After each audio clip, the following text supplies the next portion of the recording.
নমস্কার। আজ যিনি আমাদের অতিথি, পরিচয়টা আপনাদের জানাচ্ছি। জানলে আপনারা ভীষণ এক্সাইটেড হবেন। তিনি উপাধি পেয়েছেন বাস্তু কুলরত্ন।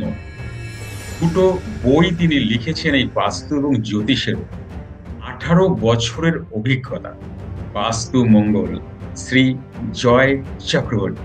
অনেক ব্যস্ত মানুষ, তাকে আপনাদের জন্যই গড়ে এনেছি প্রায় বলা যেতে পারে। তো শুরু করার আগে একটি ছোট্ট অনুরোধ। যারা আমার এই জ্ঞানীগুরু কমিউনিটি ইউটিউব চ্যানেলে নতুন এসেছেন, তাদের কাছে অনুরোধ রইল তারা চ্যানেলটি সাবস্ক্রাইব করে সাথে থাকুন। এরকম আরো অনেক টপিকের ভিডিও আপনারা পাবেন। আপনারা অবশ্যই ভিডিওটিকে লাইক করে কমেন্ট করবেন আপনাদের বাস্তু নিয়ে কোনো অসুবিধা থাকলে, এটা নতুনদের জন্য। আর যারা পুরনো আছেন, আমার কমিউনিটির সদস্যা, এই ভিডিওটিকে অবশ্যই একটি লাইক করে দিয়ে আপনার কোনো বাস্তু প্রবলেম থাকলে আপনি কমেন্ট করে আমাদেরকে জানাতে পারেন। আর দেরি নয়, আমরা কথা বলবো বাস্তু মঙ্গল শ্রী জয় চক্রবর্তীর সাথে। জয়দা, আজকে আপনাকে আমি কয়েকটা প্রশ্ন করি বাস্তুই নিয়ে। আচ্ছা। কিন্তু তার আগে এই বাস্তু নিয়ে প্রশ্ন করার আগে আমি কয়েকটা কথা আপনাকে বলবো। তার মধ্যে প্রথম যেটা, সেটা হচ্ছে জ্যোতিষের সাথে বাস্তুর কি কোনো রিলেশন আছে আদৌ? 100% অঙ্গাঙ্গি ভাবে রয়েছে। যেরকম টোটাল। স্বামী না হলে স্ত্রী হয় না, তো ভাই না হ্যাঁ। থাকলে বোন, মা বাবা, হুম। যেরকম বলবো আমরা জুড়ি লক্ষ্মীনারায়ণ। হ্যাঁ। ঠিক এরকম কারণ হচ্ছে আমরা যখন জন্মাচ্ছি আমাদের সেখানে জ্যোতিষ কুণ্ডলী একটা হয়ে যাচ্ছে, আমরা পাচ্ছি, চার্ট বানাচ্ছি বিভিন্নভাবে তার রাশি লগ্ন গ্রহ বিচার করে।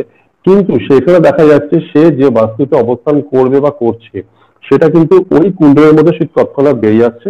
একজন সঠিক জ্যোতিষী সেটাকে বলে দিতে পারছে।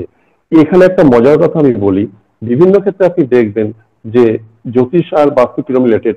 দেখা গেল জ্যোতিষের মধ্যে ওই কুণ্ডলীর মধ্যে সেই জাতক বা জাতিকার গৃহযোগ আছে, সে নিজে বাড়ি করবে, তার চতুর্থপতি ঘর খুব সবল, চতুর্থপতি ভালো জায়গা আছে যেখান থেকে আমাদের বাড়ি ঘরের বিচার হয়। কিন্তু সে যে বাড়িতে জন্মগ্রহণ করলো, সে তার বাবা বিশাল অর্থবান, সোনা চামচ নিয়ে জন্মালো, ইত্যাদি ইত্যাদি ইত্যাদি ইত্যাদি। একটা সময় আসবে তার আগামীতে যখন সে ম্যাচিওর্ড হবে, শিক্ষা দীক্ষা তার ব্যবসা বা কর্ম বা ইত্যাদির মাধ্যমে, তখন দেখা গেলো কর্ম সম্বন্ধীয় ব্যাপারে বা তার নিজের রোজগারের মাধ্যমে যে এই জায়গা থেকে তাকে গিয়ে একটা আলাদা বাড়ি করে থাকতে হচ্ছে। সেটা দূরে হতে পারে বা বাইরে হতে পারে বা তাদের বাড়ির কাছাকাছি কিছু হতে পারে, সেই গৃহবাড়ি যোগ যুক্ত হলো। সুতরাং এবং সেই বাড়িটা যে বাড়িতে সে জন্মগ্রহণ করছে জাতক জাতিকা, সেই বাড়িটায় হয়তো তার মধ্যে বাস্তু দোষ ছিল। বাস্তু দোষ জন্মে নিয়ে সে যেই বাড়ি জাতক জাতিকা ওই বাড়িতে জন্মগ্রহণ করলো, এরকম প্রচুর এক্সাম্পল আছে। কিন্তু তার যে জন্ম কুণ্ডলিতে যে গৃহবাস্তু যোগ দেখা যাচ্ছে সেখানে কোনো বাজে গ্রহের দৃষ্টি নেই বা বাস্তু দোষ যোগ নেই। সুতরাং তার যে বাড়িটা হলো সে নিজে করলো, সেটা সম্পূর্ণ হয় বাস্তু দোষহীন। তাহলে এটা এখানে মিললে একজন সঠিক যিনি জানেন জ্যোতিষ, তিনি কিন্তু এটা বিচার করে বলে দেওয়া সম্ভব বা বলে দেওয়া যায়। জ্যোতিষ এবং বাস্তু অঙ্গাঙ্গি ভাবে জড়িত। জন্মকুণ্ডলিতে যদি দোষ থাকে, সেই বাড়ি সেই পয়েন্টে সেই জায়গায় সেই প্লেসে কিন্তু দোষযুক্ত হবেই হবে।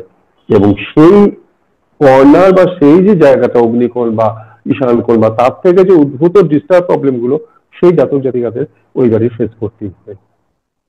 আচ্ছা আচ্ছা আচ্ছা। তো বাস্তু সংশোধন বা বাস্তুর প্রয়োজনীয়তা কতটা? দেখুন, বাস্তু সংশোধন বলতে বর্তমান সময়ে এগুলো একদিকে যেরকম হারিয়ে যাচ্ছে, আবার আরেকদিকে প্রচুর ভাবে উঠে আসছে। বাস্তু কথাটার মানেটাই আমরা অনেকে হয়তো জানি না। আমি যেখানে আমার বসত, যেখানে আমার স্থিতি, বস্তু থেকে বাস্তু, বস্তু বদ অন্তঃশত্রু থেকে বাস্তু, যেখানে আমার স্থিতি বসত সেটাই বাস্তু। এখানে অনেকে প্রশ্ন করে যে ভাড়া বাড়িতে কি বাস্তু করা যায়, ভাড়া বাড়িতে থাকলে বাস্তু হবে? 100% হবে। সেটা দেখে নিতে লাগে প্রথমেই যে জায়গাটার অবস্থান কিরকম আছে, কোনো দোষ ত্রুটি আছে কিনা। দোষ ত্রুটি থাকলে সেখানে তখন বিভিন্ন ডিস্টার্ব হ্যাম্পার হবে, তখন সেটা সংশোধনের প্রয়োজন আসে। আমরা স্নান করছি দামি সাবান শ্যাম্পু দিয়ে, শরীর সংশোধন হচ্ছে। আমরা পুজো আচ্ছা মন্ত্র জপ করছি, আমাদের মন সংশোধন হচ্ছে, দীক্ষা নিচ্ছি। কিন্তু বাস্তু সংশোধনীয় ব্যাপারে কিন্তু প্রথমেই যেগুলো আসে সেগুলো অবশ্যই কিন্তু বাস্তু পুজো, বাস্তু হবন, বাস্তুযজ্ঞ। বাস্তু ভবন সেগুলো করা, এবং তার সাথে বিশেষ বিশেষ জিনিসের কিছু অবস্থান বাস্তুর মধ্যে সঠিকভাবে, যেখানে যে জিনিসটা রাখা উচিত না সেখানে আমি সেই জিনিসটা রাখলাম, সেটা একটা আয়না হতে পারে বা একটা ভারী কিছু আলমারি বা চেয়ার হতে পারে, সেখানে তখন শুনে ডিস্টার্ব আসবেই। আমার জামাটা যদি সঠিক না হয়, আমি যেরকম পরে আরাম ফিল করবো না, আমার বুক পকেট যদি পেছনে করে দেয় বা আমার বুক পকেট যদি সাইডে করে দেয়, সেটা তখন ডিস্টার্ব হয়ে থাকবে। ঠিক সেরকম বাস্তুতে যেখানে যেটা রাখা প্রয়োজন সেটা সেখানে হলে তখন দেখা যায় এটা অনেক স্মৃতি লাভ করে। মেন দরজা, টয়লেট, ঠাকুর ঘর, ল্যান্ডলর্ডের ঘর, ইত্যাদি ইত্যাদি। কারণ বাস্তুটা সম্পূর্ণ বিজ্ঞানসম্মত, ভেলকির কাজ নেই, কোনো আদার্স কিছু নেই, এবং বাস্তু সংস্কারের নিয়ম খুব সাধারণভাবেও করা যায়। এর জন্য অতি মানে দানবীয় মানবীয় কিছু বড় রকম ভাঙচুর করার ব্যাপার থাকে না। কিছু বিশেষ বিশেষ নিয়ম সংস্কার যদি কোনো বাড়িতে মানা হয় বা নিয়ম করা যায়, তাহলে দেখা যায় সেই বাড়িতে বাস্তুস্থিতি বাস্তু দোষ অনেকাংশে কিন্তু কম হয়, কমে যায়। আর একটা খুব ভাইটাল কোশ্চেন যেটা কিছুদিন আগে আমাকে করেছিলেন এক ব্যক্তি, হম। যে তারা আগে ভাড়া বাড়িতে ছিলেন, হাজবেন্ড ওয়াইফ, দুটো বাচ্চা, আচ্ছা। ভাড়া ভাড়া বাড়িতে ছিলেন। এইবার তারা অনেক কষ্টে একটা নিজের বাড়ি কিনেছে, অনেক কষ্টে। কিন্তু দেখা গেছে দীর্ঘ 11-12 বৎসর ভাড়া বাড়িতে হাজবেন্ড ওয়াইফ যে কাটালেন, তাদের হম। রিলেশনটা খুব সুন্দর ছিল। কিন্তু আচ্ছা। যেই নিজের বাড়িতে গেল, মাসখানেক হম। মাস দুয়েকের পর তাদের রিলেশন একটা ভাঙন আসতে শুরু করলো। এটা কেন? আপনি কি দেখুন আমি কি আমি কি এখানে, বোঝাতে পারলাম বিষয়টা?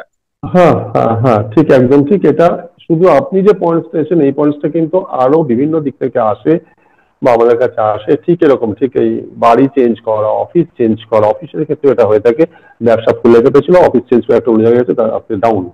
আবার উল্টোটাও পেয়েছে তারা, যে অফিসটা এখানে এত খারাপ চলছিল কি এখানে পয়সা দেওয়ার মতো সামর্থ্য হচ্ছিল না, কোনো একটা জায়গায় গিয়ে বসলো, সেখান থেকে সে লাগাতা তারা ফেলে পড়ে উঠলো। দুটোই হয়, দুই রকম ক্ষেত্রে। এবং ঠিক ফ্যামিলি ক্ষেত্রে দেখা যায় যে এটা যদি, যেখানে তারা পরিবর্তন স্থান করলো সেই বাড়িতে আমাদের প্রেম, দাম্পত্য জীবন এগুলো আসে বিশেষ বিশেষ দুটো ক্ষেত্র থেকে বাস্তুর মধ্যে। সেটা কি, ল্যান্ডলর্ডের ঘর অর্থাৎ দক্ষিণ পশ্চিম, সাউথ ওয়েস্ট কর্নার, এবং প্রেম সংক্রান্ত শুক্র সম্বন্ধীয় যে অবস্থান, যেগুলো আমাদের সমস্ত প্রেম বিবাহ সমস্ত এই যে সেকশনটা আমাদের মেনটেন করে দেখভাল করেন হচ্ছেন শুক্রদেব, ভেনাস। তো সেটা যদি হচ্ছে তার অবস্থান অগ্নিকোণে, সাউথ ইস্ট কোণে। অগ্নিকোণে যদি ডিস্টার্ব থাকে হয়, এই দুটো কোণে যদি ব্যালেন্সের কোনো প্রবলেম থাকে, অবশ্যই প্রেম দাম্পত্য জীবন বা সাংসারিক জীবনে হ্যাম্পার আসবেই আসবে, হিট করবে। এবং সেখানে ল্যান্ডলর্ডও সার্ভিস, জব, চাকরি এগুলো আমাদের সমস্তই কিন্তু বাস্তুতে করা হয় আমাদের দক্ষিণ পশ্চিম দিক থেকে। সেখানেও তখন ডিস্টার্বটা সেটা হয়ে থাকবে। ক্র্যাক হওয়া, ভাঙাচোরা হওয়া, জলের অবস্থান হওয়া দক্ষিণ পশ্চিম যেরকম থাকে, বিশেষ করে দক্ষিণ পশ্চিম যদি টয়লেট সম্বন্ধীয় থাকে, অসুবিধা আসবে। সে প্রাণহানিও হতে পারে, আদার্স। তো কি কি কারণে বাস্তু দোষগুলো আসে, এটা যদি একটু ডিসকাস করেন। কি কি কারণে বাস্তু দোষ আসে? দেখুন বাস্তু, হ্যাঁ, বাস্তু দোষ কিন্তু বিভিন্নভাবে গড়ে উঠতে পারে, বিভিন্নভাবে হয়ে উঠতে পারে। প্রথম যদি বলবো প্লেসমেন্ট, যে বাড়িটার বাস্তুটাই ভুল, মানে ব্যালেন্সে তৈরি হয়নি। একটা বাড়ির ব্যালেন্স করতে গেলে সেই বাড়ির উত্তর পূর্ব কোণ, ঈশান কোণ সব থেকে নরম জায়গা, ঠাকুরের অনুষ্ঠান হয় ওখানে, সেই জায়গাটা তো গোলমেলে করে রেখেছে, সেখানে সেপটিক ট্যাঙ্ক বানিয়েছে বা টয়লেট করে দিয়েছে ইত্যাদি। তো ফলে কি হয়, আমাদের কিন্তু বেশিরভাগ, আমরা সবাই জানি যে আমাদের পূর্ব দিক থেকে সূর্যোদয় হয় কিন্তু উত্তর পূর্বে চেপে। আমরা সূর্যের উত্তরায়ণ দক্ষিণায়ন দেখেছি, পড়েছি ছোটবেলা। একটু বাম দিকে এবং ডান দিকে হলে শীতকাল গরম হলে এটা আমরা পেয়ে থাকি। সুতরাং উত্তর পূর্ব কোণ যদি ডিস্টার্ব হয়ে থাকে তখন বাস্তুদোষ একদম অবধারিত বা একদম মানে স্ফুলিঙ্গ ছড়াবে, তুবড়ির মতো। এটা একটা। এছাড়া অন্য কোণগুলোকেও ভাইটাল, সেগুলো দেখতে লাগে কোথায় কি হয়ে রয়েছে, ব্যালেন্স ঠিক আছে কিনা। তারপর জল প্রবাহ কোন দিকে হচ্ছে, সেগুলো ভুল দিকে না হচ্ছে সেগুলো দেখার থাকে। এবং সেই সাথে রয়েছে কিছু নিয়ম সংস্কার, রীতিনীতি। বিভিন্ন বাড়িতে দেখা যাচ্ছে সে রাস্তা থেকে আসছে, ওই জুতো চপ্পল পায়ে দিয়ে একদম ডিরেক্ট রান্না করে ঢুকে যাচ্ছে, চা বানিয়ে খেয়ে দিল। অদ্ভুত ব্যাপার। সকালবেলা উঠছি আমরা বাসি কাপড়ে উঠে, মা লক্ষ্মী অধিষ্ঠান রান্নাঘর, সেখানে গিয়ে বাসি কাপড়ে বাড়িতে। এটা হয়তো অনেকে শুনে বুজরুকি বলতে পারে বা ওটা অন্যরকম ভাবতে পারে, কিন্তু আদপে এই নিয়ম সংস্কারগুলো যদি মানা যায়, পরিষ্কার পরিচ্ছন্নতা এবং কিছু মানে পুরনো নিয়ম রীতি, সে বাস্তবে দেখা যায় দোষ অনেক কমে। তো এগুলো আর কি, কিছু কিছু নিয়ম নীতি সংস্কার, মানে বাসি কাপড়ে বিনা কাপড়ে গিয়ে আমরা রান্নাঘরের জায়গায় ঢুকবো না, ঠাকুরের জায়গায় তাকে একবারে প্লেস দেওয়া বা সন্ধ্যা আরতির মাধ্যমে দেওয়া ইত্যাদি। এবং আরো অন্যান্য কিছু থাকে, কিছু আমাদের মন্ত্র, বৈদিক মন্ত্র যদি কোনো বাড়িতে নিয়মিতভাবে পাঠ করা যায়, বা যেসব বাড়িতে নিয়মিতভাবে ধূপ ধুনো সন্ধ্যা প্রদীপ আরতি সব করে, সেগুলো দেখা যায় এই দোষের পরিমাণ অনেক কমে কমে যাচ্ছে। ধার্মিক প্রবাহ থাকলে, আধ্যাত্মিক প্রবাহ যে বাড়িতে থাকে, বাস্তুদোষের পরিমাণ কমবেই কমবে। সাময়িক ডিস্টার্ব দিলে বসে একদম বসিয়ে দেবে না, দাবিয়ে দেবে না, সে আবার কিন্তু উঠে দাঁড়াবে। এটুকু। আচ্ছা, তো আরেকটা প্রশ্ন, সেটা হচ্ছে যে একই বাস্তুর মধ্যে অনেকেই বাস করছে। হুম হুম সেই ক্ষেত্রে যে মনে করুন তিন ভাই মিলে একই বাড়িতে আছে, হুম হুম কিন্তু দেখা যাচ্ছে যে তিনি এক ভাই, তার অবস্থা খুব খারাপ, আর দুই হুম ভাই হুম খুব ভালোই আছে। এটা হুম অনেক জায়গায় দেখা যায়। এইবার সে তার বাড়ির কোনো সাইটকে, কোনো সাইট তার ডিস্টার্ব বাস্তু হিসাবে যদি আপনি বলছেন, তাহলে সেই ক্ষেত্রে যে অনেক লোক থাকে সেখানে কিছু নিজে কিছু করা যাবে না, কারণ এমন কিছু জায়গা হয়তো আপনি বলবেন এই জায়গাটা ভেঙে ফেললে এইটা করুন, এইটা ভেঙে দিয়ে টয়লেটটা এদিকে নিয়ে আসুন, এটা অনেক সময় করা যায় না অনেকে একসাথে থাকলে। তো সেই ক্ষেত্রে সে এটাকে কিভাবে সলভ করতে পারে? বর্তমান দিনে ফ্ল্যাটের সংখ্যা অধিক বেশি বসত বাড়ি গৃহস্থ বাড়ির থেকে, কেননা একটা জমিকে 4 টুকরো 8 টুকরো করে বিভিন্ন ফ্ল্যাট তৈরি হচ্ছে। তখন টোটাল জমির যে মেন কর্নার, 4টে কর্নার, সেটা কাটাকাটি হয়ে যাচ্ছে, তাই না? একটা স্কোয়ার আমি তাকে 4-5 টুকরো করলাম, তাহলে মেন যে আমার কর্নার জমিটা 4টে পয়েন্ট, সেটা কিন্তু প্রত্যেকে পাচ্ছি না আমরা। যে পেয়ে যাচ্ছে সে পেয়ে যাচ্ছে, সেদিকটা ভালো পেয়ে গেল। হয়তো এই ক্ষেত্রে আমি বলে থাকি, যখন ফ্ল্যাট বাড়িতে আপনারা যাচ্ছেন দেখেন, দক্ষিণ পশ্চিম দিকে ফ্ল্যাট নেওয়ার চেষ্টা করুন, অথবা উত্তর পূর্ব দিকে ফ্ল্যাট নেওয়ার চেষ্টা করুন। কারণ যে উত্তর পূর্ব হবে সে কিন্তু দক্ষিণ পশ্চিম কেন, উত্তর পূর্বের অপোজিট অ্যাঙ্গেলই হচ্ছে দক্ষিণ পশ্চিম। ফলে সেখানে অন্য ফ্ল্যাট ঢুকে যাচ্ছে, সে পাচ্ছে না। আবার যে দক্ষিণ পশ্চিম পাচ্ছে, ল্যান্ডলর্ডের জায়গা, সে তার অপোজিট হচ্ছে নর্থ ইস্ট, উত্তর পূর্ব, সেটা পাচ্ছে না, যেটাকে দেবতা অধিষ্ঠান। এবং তখন দেখা যাচ্ছে এগুলো এগুলো সেটা অন্যান্য একটু ডিস্টার্ব চলে আসে। হ্যাঁ, এইখানে কিছু সামান্য কালার রেমেডি এবং বিভিন্ন কিছু বাস্তুগত যে সমস্ত রেমেডি বা টোটকা আছে, উপায়গুলো আছে, এগুলোকে ধারাবাহিকভাবে ব্যবহার করলে কিন্তু কিছু ফল আনা সম্ভব। এবং সেই সাথে অবশ্যই এগুলো কেনার আগে দেখে নেওয়া ভালো, অবশ্যই সেটা কতটা ভালো, কতটা পাওয়ারফুল আছে ফ্ল্যাটটা। কারণ একটা বাড়ির একই ফ্লোরে 4টে ফ্ল্যাট সেম ব্যালেন্স হবে না, কোনোটা কোনো ডিস্টার্ব থাকে। কেউ হয়তো টয়লেটটা কারেক্ট পাবে, কেউ কিচেনটা কারেক্ট পাবে, কেউ হয়তো ল্যান্ডলর্ডের ঘর কারেক্ট পাবে, কিন্তু সেখানে কতটা বেশি পয়েন্টস আমি পাচ্ছি, কতটা ভালো পাচ্ছি, মেজারের বাস্তু পয়েন্টস গুলো পাচ্ছি কিনা, সেটা পেলে তখন আমি বলবো, সাজেস্ট করি যে এই ফ্ল্যাটটা আপনার জন্য বেটার। অফিসের ক্ষেত্রে তাই, অফিস দোকান ব্যবসা স্থল সেগুলো ক্ষেত্রে দেখতে লাগে, তাই আগে জমিটা ঠিক কিনা, দোকানটা ঠিক কিনা, এইভাবে আর কি।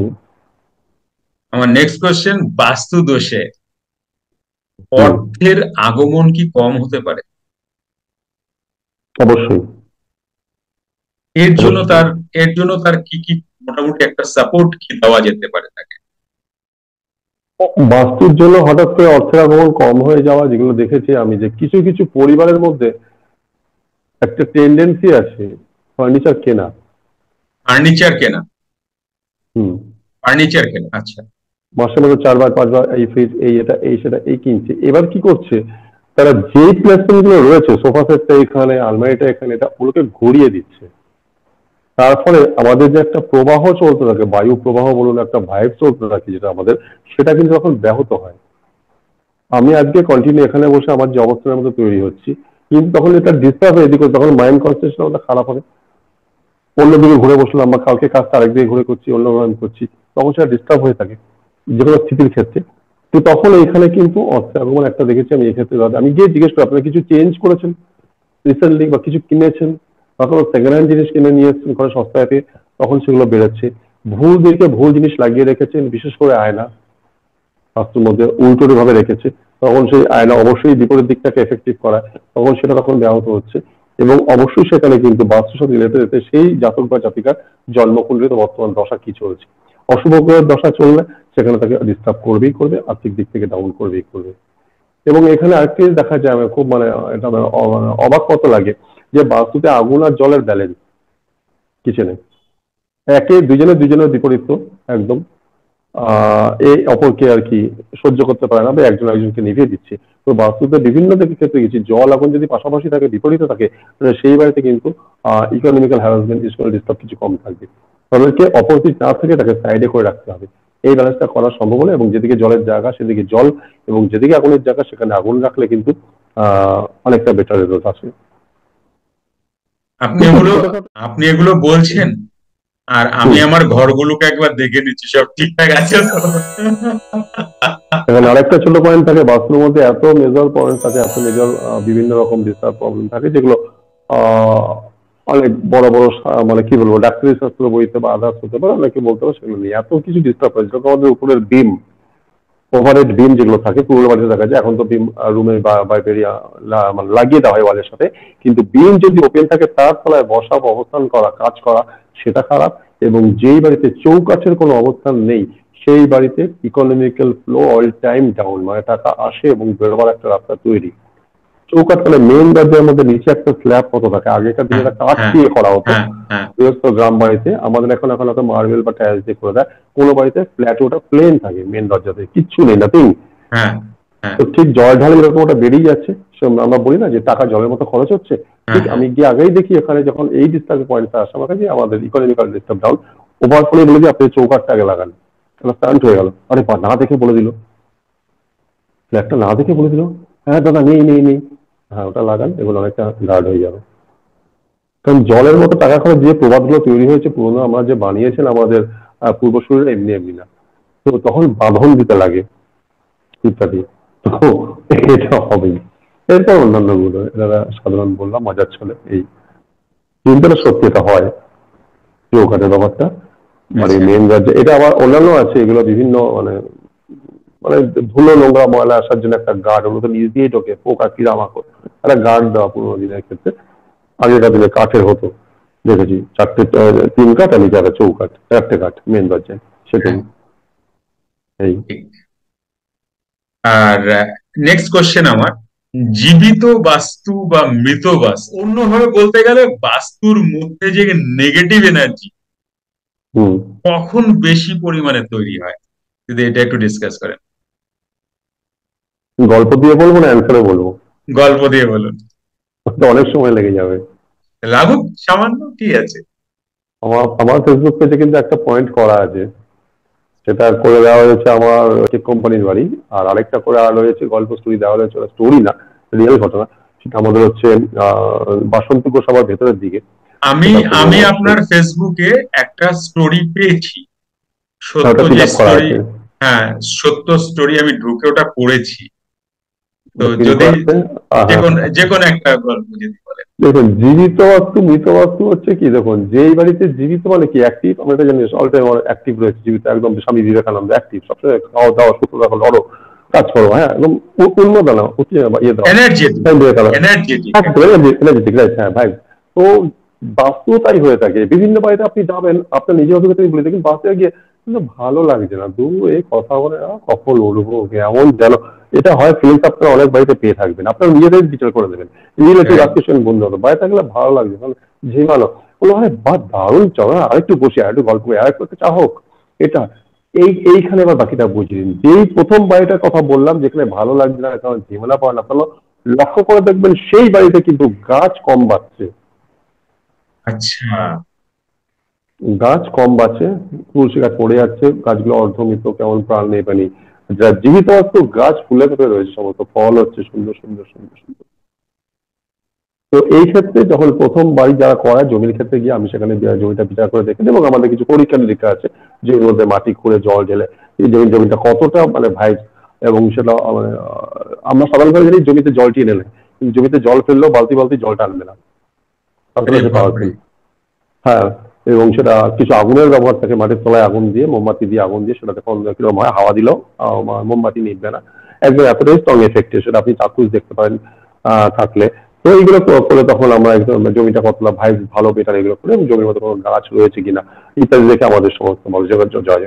এবং মৃত বাস্তুর ক্ষেত্রে যদি দেখা যায় এরকম থাকে যে পুরোনো ওই জমির তলায় মানুষের হাড় গোড় রয়েছে, পুরোনো আগে হয়ে রয়েছে, তখন সেটা আমরা বলি যে একটা নির্দিষ্ট সময় মাটি তুলে ফেলে সেটা ভরাট করে তারপর সেটা করবার জন্য, এবং কিছু সেখানে আদার অন্যান্য কাজকর্ম ক্রিয়াকর্ম করার জন্য। এরকম মৃত বাস্তু আপনি দেখেছেন তখন আপনার হুম। আপনার এক্সপিরিয়েন্সে পড়েছে পেয়েছি কখনো? পেয়েছি যদি একটা পেয়েছি এক্সাম্পল, যদি একটা দু এক্সাম্পল দেন, রকম পেয়েছি। যদি দেখুন, একটা একটা এক্সাম্পল। এটা এটা আছে আমি বেহালা কোম্পানির বাড়িতে, খুবই পপুলার কোম্পানিটা, আমি নাম বলতে চাইছি না ওদের। তো ওদের ফ্যামিলি ডিস্টার্ব ছিল, আমাকে ডেকে পাঠানোর জন্য গেছিলাম, কিন্তু সেখানে আহ, তাদের কিরকম ব্যবস্থাটা ছিল যে পরে এটা তারা স্বীকার করলো, জানালো যে প্রথম যে জন্য আমায় ডেকে পাঠিয়েছিল সেটা হচ্ছে ওনাদের বাড়ির যে গৃহবধূ, তার একটা অদ্ভুত ঘটনা ঘটছিল। বাড়িটা বেশ বড়সড়, মানে একটা বাথরুমের আয়তন, আমি বলছি বাথরুমটা হবে প্রায় 12 বাই 14 ফুট। আরে বাপরে, এটা বেডরুমের মতো।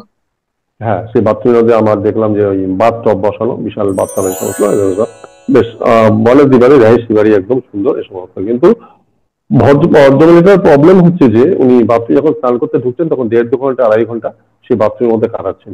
তো ওনার শাশুড়িরা প্রথম এটা ওয়াচ করে, এবং যতক্ষণ উনি বাথরুমে থাকেন সেই কুকুর দুটো কিন্তু বাথরুমের সামনে বসে থাকে, আর মাঝে মাঝেই ঊর্ধ্বশ্বাসে মানে অ্যাংরি হয়ে যাচ্ছে, রেগে যাচ্ছে, কিছু ভেতরে হচ্ছে, রেগে যাচ্ছে, তো ওখান থেকে আলা যেত না। ঠিক রাত 12:30 থেকে 12:15 এবং ভোর 3:45 থেকে 4:15, এই যে কাল রাত্রিটা যখন ক্রস করে তখন রাস্তার কুকুর সব থেকে বেশি চেঁচায়। একটু মিলিয়ে নেবেন। হ্যাঁ, রাত রাইট রাইট 12:15 রাইট। থেকে 12:15 এবং ভোর 3:45 থেকে 4:15, এই যে দিন যাপনটা, রাত্রি চেঞ্জ, প্রহর চেঞ্জের সময় রাস্তার কুকুর বেশি চেঁচায়। কারণ কুকুরই একমাত্র এই যে অসুর রূপে যারা আসে, সূক্ষ্ম রূপে আসে, তাদেরকে দেখতে পায়। শনির বাহন কুকুর, শনির বাহন কুকুর। তো ওই কুকুর দুটোকে আনা যেত না, এরকম ওরা ডিস্টার্ব মানে এরকম করতে করতে তবে টনক করে উনি দেখতে পান যে বোমা এরকম ব্যাপার, কি ব্যাপার। ওদের বাড়িতে, কেকুমের বাড়িতে বলেছিল উদ্ধার হয়নি বা পাওয়া যায়নি, তিনি এখানে রয়েছেন, তাদের শান্তি হয়নি, সব কিছু কিছু। বাড়িটা লাগোয়া যে বাড়িটা পেছন দিকে অংশটা, সেখানে একটা টোটাল বাড়ি, পুরো বাড়িটাই ওদের আগুনে পড়ে মারা যায় বা কিছু ড্যামেজ হয়েছিল, যাদের তাদের শান্তি কেউ কিছু হয়নি, কোনো ওয়ারিসদার ছিল যারা এগুলো করবে।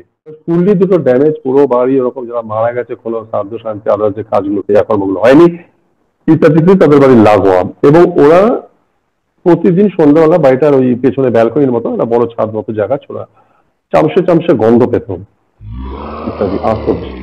আমরা বিভিন্ন বাড়িতে যাই, ভিজিট করি, আমরা মানে আমি ছিলাম এবং সাথে আমার একজন তান্ত্রিক, উনি আমায় নিয়ে যান, তখন আমরাও সেখানে পাই সেই গন্ধটা ইত্যাদি। বাজে টাইপের, কিন্তু গন্ধ ওরকম আসার মতো সেখানে কিছু ছিল না, বা আমরা ধোঁয়া টোয়া কিছু দেখতে পাইনি, কিন্তু খানিকক্ষণ গন্ধটা বেশ কড়া ভাবে আসে, তারপর মিলিয়ে যায়, ঠিক চামড়া পড়া গন্ধ ছিল মনে হয় ইত্যাদি। হওয়ার পর তারপর ওদের বাগান ভিজিটে আমি যাবো, পুরো বাড়িতে দেখলাম। হ্যাঁ, ভদ্রমহিলাকে আমি আলাদা দেখে যখন প্রশ্ন করেছিলাম, আমার মধ্যে 3টে প্রশ্ন এসেছিল। ল্যাপটপে প্রশ্ন করেছিলাম যে আপনাকে কেউ বাথরুম থেকে বেরোতে দিচ্ছে না, বা আপনাকে আটকে দিচ্ছে, আমার গায়ে কাটা দিয়ে হচ্ছে মনে পড়ে আছে। তো আপনাকে কেউ কেউ আটকে রেখেছে, বাথরুম থেকে বেরোতে দিচ্ছে না, ধরে রেখেছে? উনি অনেক চুপ করে রইলেন, তখন বলছেন হ্যাঁ। এরপর আমাদের ওই পেছনের বাগান ভিজিট করতে তখন সন্ধ্যে সন্ধ্যে হয়ে যাচ্ছে, দিনটা একটু অন্যরকম ছিল, এবং আমার সাথে একটা বিশেষ গাছের শেকড় থাকে, জড়িবুটি টাইপের, নিয়ে যাই, সেদিন আমি সেটা নিয়ে যাইনি, ওটা ভুলবশত আমার পকেট থেকে মিস হয়েছে। আমি কি যখন ওই বাগানে ঢুকি তখন সাথে ছিলেন সব ইত্যাদি, ওরা মানা করলো যে বেশি ভেতরে যাবেন না, তখন সন্ধ্যে হয়েছে। আমি ঢুকলাম, এর থেকে চোখে করতে একটু দেখবো গাছগুলো, জায়গাটা কি আছে। মোবাইলে টর্চ জ্বালিয়ে দিদি এগিয়ে যাচ্ছি এগিয়ে যাচ্ছি এগিয়ে যাচ্ছি, বেশ কিছুক্ষণ বুঝতে পারছি যে আমি নিজেকে কন্ট্রোল করতে পারছি না, কিছু একটা আমাকে অবশ করে দিচ্ছে। কিন্তু আমি টোটাল অ্যাক্টিভ ছিলাম ওদের বাড়িতে, ভালো পরিমাণে খাওয়া দাওয়া, চা টা একটা বেশ ফ্রেশ, দারুণ ভাবে অ্যাক্টিভ। এমন কিছু অসুস্থতা আমাদের এই সময় আসা উচিত ছিল না যে আমি ওরকম হয়ে গেলাম। তো আস্তে আস্তে আস্তে গিয়ে তখন কিছুক্ষণ পর আমি একটা অন্যরকম, মানে আমি সেন্সলেসও ঠিক না, মানে কিছু ঘোর বোধ কাজ করছে এরকম টাইপ। হঠাৎ তারপর আস্তে আস্তে বুঝতে পারছি যে আমার মুখে চোখে জলের ছিটে পড়ছে, কিছু ছেটাচ্ছি জল ইত্যাদি। তখন ওই যে তান্ত্রিক ভদ্রলোক আমার কাছে কিছু ছিল, তান্ত্রিক উনি এসব রাখেন, তো উনি ধরছেন না আমাকে, শুধু চেটাচ্ছেন মুভ মুভ বলে, আর এই সময় জলের ছিটে দিয়ে যাচ্ছে। তো এরপরে অনেক কষ্ট করে ভারী পা টানতে টানতে টানতে কোন রকম বাগানের বাইরে যখন এলাম, তখন আমায় ধরলো, ধরে নিয়ে গিয়ে আমার গাড়িতে তুলে এলাম আর কি। তো একটু এতে ইয়ে হয়ে গেছে আর কি, মানে স্বাভাবিক ভাবে খুব খারাপ লেগেছে, কি হলো না হলো। যাক, শান্ত করে নিয়ে এলো, তখন বললো ওটা খুব বাজে জায়গা, তোকে ওরা ধরে নিয়েছিল, তুই মনে হয় তুই বুঝতে পারছিল, তুই মনে সাথে কিছু জিনিস আনিসনি আজকে। বললাম হ্যাঁ, ওরা ভুল হয়েছে। তো ওই তখন গালমন্দ করলো, বাজে ভাষায় গালাগাল দিল, এটা কাজ করিস না, কারণ কিছু হয়ে গেলে আজকে এরা ফেসে যেত। কারণ এইগুলো যা হয় যে এরা নিজেদের জায়গায় অনধিকার প্রবেশ করতে দিতে চায় না। কারণ শ্মশানে যারা কাজ করেন তান্ত্রিক, তারা নিজেদেরকে বন্ধন করে নেন, বেঁধে নেন গন্ডি, বা নিজেদেরকে, তবেই কাজগুলো করে। তো সেটা আমি একটু যে ডাকাবুকো টাইপের যা হবে দেখা যাবে, দেখা যায় এসব।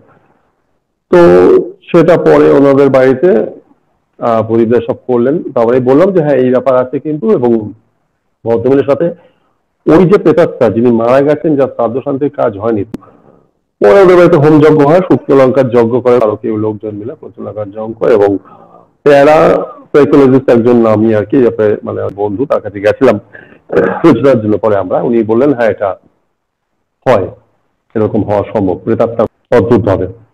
এবং এরকম মানে রিলেটেড কিছু কিছু পরেও আমি দেখেছি অন্যান্য, যেরকম বিভিন্ন মানে বাস্তুর মধ্যে এরকম হওয়া টাওয়া হয়েছে বা ইত্যাদি ইত্যাদি, এগুলো এগুলো আর কি। এটা আসে বা হয়।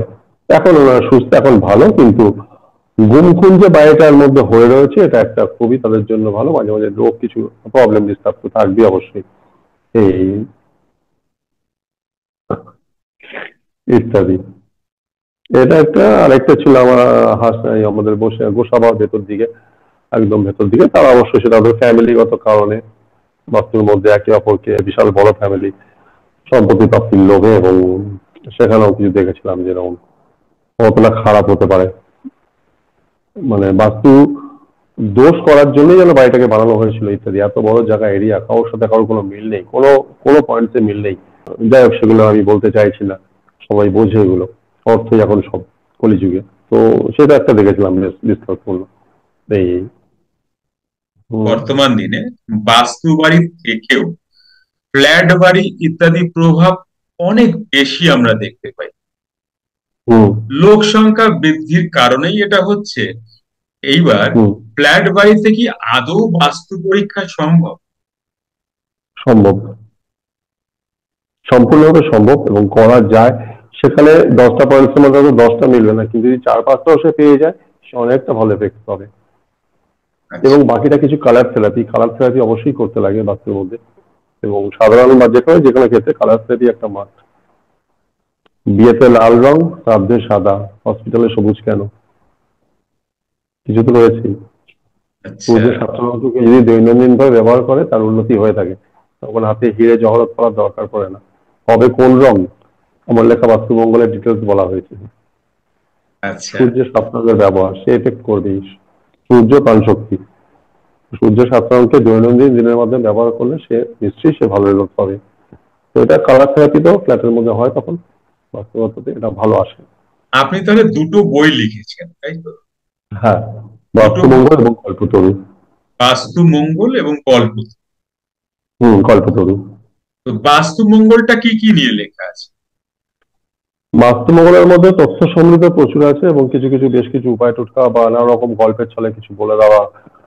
এক্সাম্পল লাইক বিভিন্ন রকম, যেমন অপরাজিতা ফুলের ব্যবহার বা আরো নানা রকম কিছু। আর কল্পতরু হচ্ছে সম্পূর্ণ উপায় টোটকা।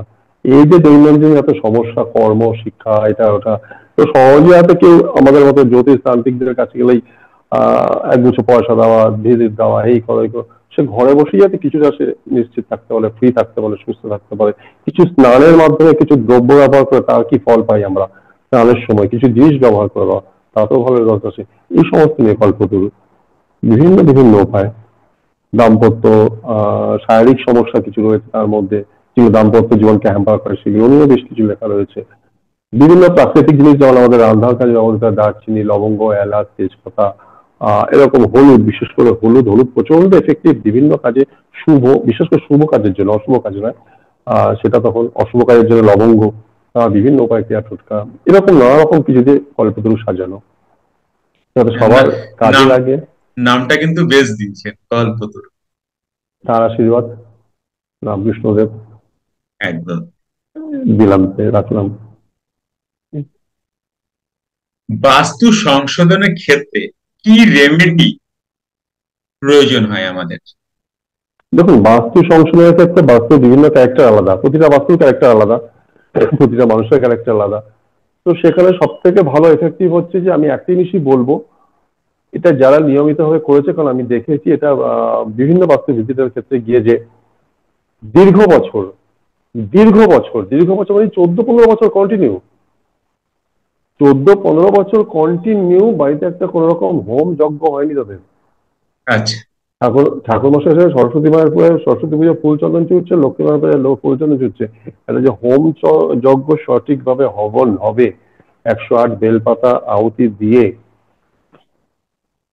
হয়নি, নেই। কিন্তু যেদিন থেকে শুরু হয়েছে আমি বলে করিয়েছি, বদলেছি। সেকেন্ড পয়েন্ট, পিতৃদোষ বাস্তুর মধ্যে অবধারিত। বাবা মারা মারা গেছে 14 বছর 15, বাবা মা তবেই পিণ্ডদান করেনি, যেটা আমাদের হিন্দু রীতিতে বিশেষ প্রয়োজনীয়। বাবা মারা গেছেন দীর্ঘ বছর, কোনো তর্পণ হয় না, পূর্বপুরুষদের উদ্দেশ্যে কোনো তর্পণ দান হয় না, জল দান হয় না। সেই ফ্যামিলি সেই এটি অ্যাটাক করবে, আপনি যতই তাকে হিরে জহরত করান বা আপনি বাস্তু রেমেডি করান, ইম্পসিবল। এই পিতৃদোষ কতগুলো পয়েন্ট হয় মোটামুটি পিতৃদোষে? দেখুন, পিতৃদোষে যদি জ্যোতিষপত্র দেখতে চান তাহলে অনেকগুলো, মানে প্রায় আমি আমার হিসেবে প্রায় বিভিন্ন অ্যাবভ 25 30 25 30 খানা বিভিন্ন পয়েন্টস ক্লিক করলো, তবে গিয়ে সেটা একটা পয়েন্টস উপর হয় না। যেরকম যদি সূর্যদেব ক্ষতিগ্রস্ত হয়, বৃহস্পতি ক্ষতিগ্রস্ত হয়, পীড়িত হয়, বা ভুল জায়গায় থাকে, বা তার সাথে আদার্স অশুভ গ্রহ যেমন শনি রাহু কিন্তু যুক্ত থাকে, বিভিন্ন রকম পয়েন্ট আছে, তখন কিন্তু পিতৃদোষে আসবে। সেটা জন্মকুণ্ডলী দেখেই বলে দেওয়া যাচ্ছে, ঠিক আছে। এবং বাস্তুদোষ রয়েছে কিনা সে বাইরে, এগুলো আমার জন্মকুণ্ডলীতে আমি লিখে দিই সিরিয়াল, এই এই এই দোষ তোমার রয়েছে, তো সেগুলো কাটানোর জন্য কি করা উচিত সেরকমই অ্যাটাচ করে সাথে পেজগুলো। এই পিতৃদোষ যদি হয়ে থাকে, বাইরে তর্পণ না করা, হোম যজ্ঞ না করা, সেই বাড়ি এফেক্টেড হবে। সেখানে আপনি যতই বাস্তু সংস্কার করুন ভালো হবে না, সে যতই জ্যোতিষ বিচার করে হাতে হিরে জহরত করুক, প্রবলেম ডিস্টার্ব আসবেই আসবে। সুতরাং এই যে রীতিনীতি যেগুলো আমি বলবো, আমি আগেও বলেছি, সংস্কার রীতিনীতি মানলেই কিন্তু বাস্তু অনেক শুদ্ধ, অনেক পরিষ্কার। কিছু নিয়ম, ব্যক্তিদের বিষ্ণু মানে এদেরকে যদি সন্তুষ্ট রাখা যায়, পিতা তাকে যদি সন্তুষ্ট রাখা যায়, সেই জায়গাটা যদি ঠিক রাখা যায়, তাদের গত হওয়ার পর তাদের প্রপার সম্পর্ক, বিশেষ করে যদি অপঘাতে মারা যায় তাহলে তো আরো মারাত্মক। জয় জয়ন্ত উদাহরণ কাছে আমার কাছে ইমিডিয়েট আমি দেখাতে পারি যে 16-17টা নাম আছে আমার কাছে যারা এই দোষে যুক্ত, এবং তাদেরকে পাঠাচ্ছি। আপনারা গয়াতে যান পিণ্ডে দিন, গয়াত না পারলে পুরী মন্দিরে পিণ্ডে দেওয়ার একটা কাজ হয়, আপনারা পুরী মন্দিরে পুরী ঘুরতে গিয়ে করে দিয়ে আসুন, আপনারা মুক্ত হবেন। এই যে ঝামেলা ঝঞ্ঝাটের মধ্যে ব্যালেন্স সব আছে কিন্তু কিছুই নেই, তখন তারা স্বীকার করছে হ্যাঁ এটা আমাদের ভুল। যে বাবা মা তোমাদের লালন পালন করলে এতদিন ধরে, তার গত হওয়ার পর তাকে সামান্য একটু জল সামথিং দেওয়া, তিল, কালো তিল, সোনা দানা না, তো এটা দেওয়া যায়, এটা করলেই অনেক দোষ মুক্ত সম্ভব, এবং এটা হতে লাগে। আচ্ছা, আরেকটা কথা, জল দান। হুম হুম। আরেকটা কথা সেটা হচ্ছে যারা কলকাতায় নেই, গঙ্গা নেই, হ্যাঁ, যারা পাহাড়ে বাড়িতে আছে, করুন, ধরুন পাহাড়ে বা আছে, তার খোলা কি? খোলা জায়গা, হ্যাঁ, খোলা জায়গা, খোলা জায়গায় করুন। খোলা জায়গায়। হ্যাঁ, বাড়িতে করতে না হয়, কারণ তাদের মানে এটা পিতৃপুরুষদের আহ্বান করে ডেকে আনা, যেহেতু অনেকে পুরোহিতরা এটা না করেন বাড়িতে করার ক্ষেত্রে, বা করলেও ছাদে বা খোলা জায়গায়, ঘরের ভেতর তো নয়, ছাদে খোলা জায়গায় করে তবে সেটাকে ধুয়ে দেওয়া, বা খোলা জায়গায় করুক, জলাশয় করুক, মাঠে দাঁড়িয়ে মানে করুক, কি আমি করুক। করতে হয় এটা, এটা সে কি করবে? ধরুন তিনি পুরোহিত এটা তো ডাকবেন না, মানে এটা তিনি কি করবেন? একটা নদীর কাছে এই গেলেন বা কাজটা, এটা জলের কাছে অ্যাকচুয়ালি গেলেন, কি হচ্ছে করবেন? তাকে যদি একটু আপনি অ্যাডভাইস দেন, তিনি কি করবেন? মেইনলি এখানে একজন পুরোহিতের গাইডেন্স নিয়ে করাটা ভালো, কারণ ক্রমানুক্রমে যে যে কাজগুলো করা, পর মন্ত্র অনুসারে করতে হয়, সঠিক পদ্ধতি গেলে কোনো পুরোহিতের মাধ্যমে গাইডেন্স নিয়ে করা ভালো। এবং যদি প্রত্যেকের জায়গায় থাকে এখানে, আর সেটা যদি না হয়ে থাকে, তাহলে আমি বলবো সিম্পলি কোনো তামার খুঁটিতে জল নিয়ে, পিতা স্বর্গ পিতা ধর্ম পিতা হি পরমন্তপ পিতরি পিতৃপর্ণে প্রিয়ন্তে সর্বদেবতা বলে আপনি জলদান করুন, 3 বার প্রণাম করুন, আপনার নিজের দোষ ত্রুটি স্বীকার করুন, কান ধরে ক্ষমা চান, যেরকম ছোট বাচ্চা তার বাবার কাছে যায়, 7 ফুল মাপ।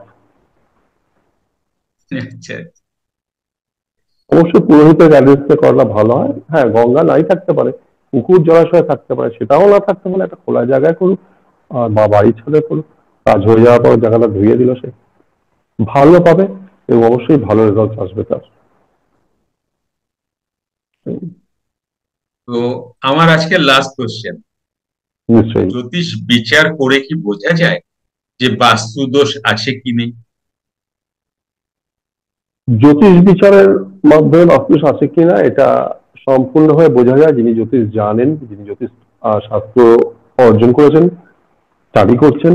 কারণ বাস্তুদোষের জায়গাটা আমরা দেখি চতুর্থ ঘর থেকে, চতুর্থ আচ্ছা, ঘর 4th হাউসে কতটা দোষযুক্ত, চতুর্থ পতি কোথায় রয়েছেন, এবং সেখানে তার সাথে কেউ অশুভ গ্রহ লাইক শনি রাহু কেতু মঙ্গল যুক্ত আছে কিনা সেখানে, এবং কতটা তাকে ডিস্টার্ব করছে, ওখান থেকে সহজেই বেরিয়ে আসে এটা। তারপরে আবার আদার্স প্লেসমেন্ট, কিন্তু জ্যোতিষের মধ্যে তা রয়েছে বাস্তুর দোষ আসবে কিনা, বা বাস্তুর মধ্যে কোন অশুভ গ্রহের দৃষ্টি রয়েছে, বা আদৌ নেই বা শুভ গ্রহের দৃষ্টি আছে, ভালো আছে, সেটাও সম্ভব। এবং নক্ষত্র, তার জন্ম নক্ষত্র বাস্তুয়ে দেখে এটাও বলা যায় তার আগামীতে বাড়ি কোথায় হবে বা হওয়া সম্ভব, গলির মধ্যে না বড় প্রাসাদে, বা ডিস্টার্ব থাকবে বাড়ি না ভাঙাচোরা থাকবে, কিরম হবে, ইত্যাদি ইত্যাদি অনেকটা কিন্তু সেটা আলোচনা করে দেওয়া যায়, সম্ভব এটা, এটা হয়। তাহলে জয়দা আজ এই অবধি। নমস্কার। আমার চ্যানেলে দেব, এবং আমার চ্যানেলের দর্শকরা যা প্রশ্ন করবে, তো নেক্সট ভিডিও আমরা সেই প্রশ্ন নিয়ে আরেকবার নিশ্চয়ই, একশো তাদের বার তাদেরকে সলভ করে দেওয়ার জন্য। আমি প্রস্তুত, আমি আছি। শেষে সবাইকে বলছি, আপনাদের বাড়ির বাস্তু নিয়ে কোনো অসুবিধা যদি আপনারা বোধ করে থাকছেন, হেলথ, রিলেশন, ক্যারিয়ার, মানির উপরে, তো আপনারা কমেন্ট করুন। আপনাদের সমস্ত কমেন্ট আমি দেখি, এবং আমি আপনাদের কমেন্টের মধ্যে থেকে বেশ কিছু কমেন্ট নিয়ে নেক্সট ভিডিওতে এই প্রশ্নের অ্যান্সার আমি করব, বাস্তু মঙ্গল শ্রী জয় চক্রবর্তীকে সাথে নিয়ে। অনেক অনেক ধন্যবাদ। ভালো থাকবেন। জয় জগদীশ।